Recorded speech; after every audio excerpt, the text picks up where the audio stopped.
என்னுடைய பேர் ஐயப்பன் பேரு.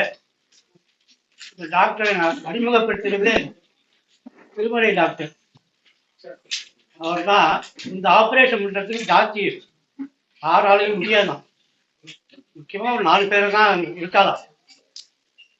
அதுல இவரும் அவரும் இன்னும் 2 பேரும் இங்கே ஒருத்தர் சொன்னான். எல்லாம் அறிமுகம் பண்ணி வச்சார்.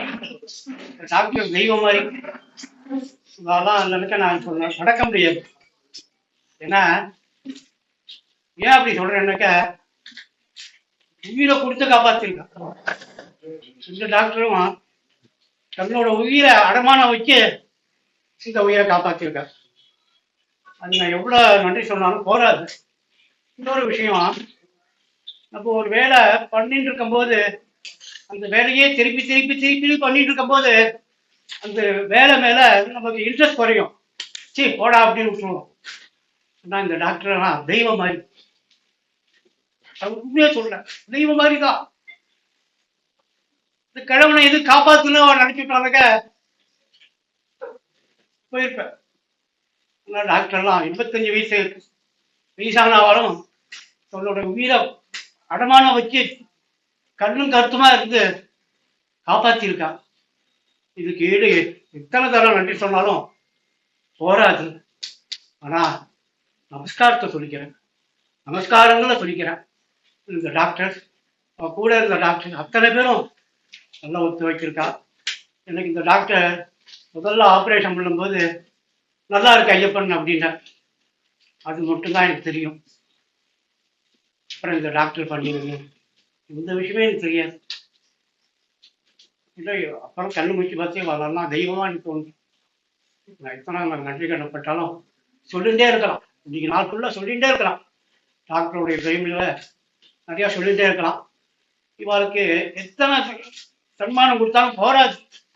ஆனால் என்கிட்ட வசதி இல்லை, என்கிட்ட வசதி இல்லை. ஆனால் அவளுக்கு எவ்வளவோ நிறையா பண்ணலாம். அதனால அவள் குடும்பங்கள்லாம் சேமமாக இருக்கணும். பகவானுடைய அனுகிரகத்தில் அவளும் ஆரோக்கியமாக இருந்து இந்த மாதிரி பேஷண்ட்டுகளை நிறைய அவள் குணப்படுத்தி வெளியில் அனுப்பணும். நான் நமஸ்காரம் வந்து கேட்டுக்கிறேன். வாழ்க நலமுடன். 5 நாள் எப்படி ஃபீல் பண்ணீங்க? 5 நாள் எப்படி ஃபீல் பண்ணீங்க நீங்க? உங்களுக்கு தெரியுமா? தெரியாது. அப்ப தெரியாது. வெண்டிலேட்டர்ல தான் கனெக்டடா இருப்பாரு. கம்ப்ளீட் மெடிசின் கொடுத்து வெண்டிலேட்டர்ல கனெக்ட் தூக்கத்துல தான் இருந்தது. ஏன்னா வெண்டிலேட்டர் இருக்கும்போது இதெல்லாம் ஆபரேஷனுக்கு அப்புறம் எப்படி ஃபீல் பண்ணீங்க? ஆப்ரேஷனுக்கு அப்புறமா இது சாதாரண வார்டில் வந்த அப்புறம் தான் ஓரளவு மழைக்கு தெரிஞ்சுது. ஆனால் எல்லாரையும் பார்ப்பேன், சிரிப்பேன். ஐசியூவில் இருக்க எல்லாரும் பார்த்து சிரிச்சிருக்கேன், எல்லாரும் வணக்கம் சொல்லியிருக்கேன். அப்புறம் இதை வைக்கிறதுக்காக அதுக்காக வார்த்தைக்கு போனேன். என்ன தெரியுதான்னு கேட்டான் எல்லாரும். ஆனால் தெரியலன்னு ஒரே வார்த்தையில் சொல்லிட்டேன். அது எனக்கு ரொம்ப வருத்தமாக இருக்கு. வருத்தம் ரொம்ப பழகி உயிரை காப்பாற்றினால என்ன தெரியுதான்னு கேட்டிருக்கா. நன்றி கேட்டோமா, தெரியுதுன்னு சொல்லிட்டேன். Doctor, what made you to take this seriously? No, because if we don't do the surgery, he will not survive. He can have a problem and suddenly it could be fatal. See, operation before the surgery, he had critical blockage in the arteries. So that itself would have been fatal for him. He survived only because we did the operation and improved the blood supply of the heart. ஹார்ட்டுடைய blood supply ரொம்ப கம்மியாக இருக்குது தான் எங்கிட்ட வந்து heart pumping வீக்கமாக இருந்தது. So இது இப்போ ஆப்ரேஷன் பண்ணுறதுக்கு முன்னாடி இந்த மாதிரி வந்த chances of survival is very less because heart is still not getting enough blood. Bypass பண்ணி நம்ம சர்க்குலேஷன் எல்லாம் நார்மல் ஆய பிறகு தான் இந்த பிரச்சனை வந்தது. So the heart is function எல்லாம் இம்ப்ரூவ் ஆயிடுச்சு. ஷோக்கு கூட தான் heart will improve, otherwise heart will not pick up. Only solution. There is no other way. Angioplasty was not possible. Calcified arteries and the pumping capacity of the heart was around 25 to 30%. There is a high risk for surgery, but normally we have done many cases successfully. They go home. In more than 20,000 patients only, he is the one patient in my whole experience behaving like this. And then not only that, after 5 days of continuous work with everybody, surviving and going home. We had instances where we are given shock, few of them may not survive. The heart நம்ம stroke கூட தான் respond பண்ணணும். Respond பண்ணாம ஏதோ நம்ம கையில ஒண்ணுமே இல்லை.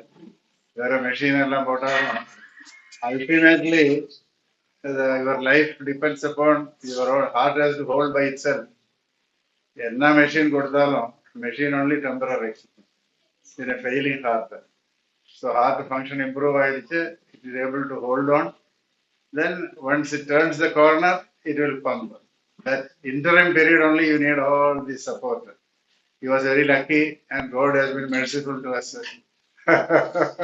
You were given 5 days to wait. Yes, 5 days waited. Ah. Now, still how many days you can would have waited? It is difficult to say. He improved in 5 days.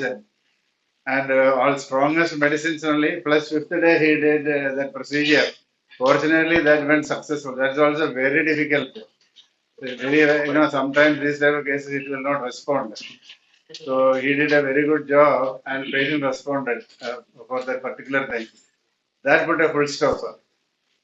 Yes, It's the first time they doing it. No, sir, we have done such cases previously.